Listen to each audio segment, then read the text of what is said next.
गावाकडे जायचं म्हणून एक्साइटमेंट तर खूपच होती, पण गाडीवर 300 किलोमीटरचा प्रवास करेन आणि असलं काहीतरी अंगलटीन असं वाटलंच नव्हतं. तर हॅलो नमस्कार मित्रांनो, जय शिवराय.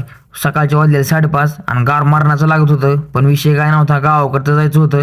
मग सहन तर करावं लागन. आणि नाशिकमध्ये पाऊस पण पडायला चालू झालता, मग जास्तच गार लागत होतं. मग नंतर ना आलो पुढं, तर आलेल्या आता सकाळ सकाळ भुका लागलेल्या, सकाळच्या 7 वाजलेल्या. मग संगमनेरचे फेमस आठवण पोहे खाऊन पुढच्या प्रवासाला सुरुवात केली. अडचण तर लय येणार होती, आम्हाला माहितच होतं. मग काय तसा जीव काढत काढत जरा नगर जवळ केलं. इथं पण ट्रॅफिक लय होतं. नगर 10 किलोमीटर राहिलं होतं आणि काकाला जरा म्हणलं थांबूच आपण साईडला, कारण बमची बॉम्ब झालती, नुसतं धुरळा झालता. मग आता काय खरं मग मस्तपैकी गप्पा मारत मारत नगरमध्ये प्रवेश केला आणि हा हायवे सोडून आपल्या रोडला लागला. हेच ते आर्मी कॅम्पस आहे भावांनो, जिथं दरवर्षी आपलं टमाटर ह्या कॅम्पसला येतं. आणि आता बघत बघत आपण 6ला निघलेलो आणि आता बघत बघत 11 वाजलेल्या. जरा चहाचं 2 घोट घेऊ म्हणलं, चहा पेलो आणि पुढच्या प्रवासात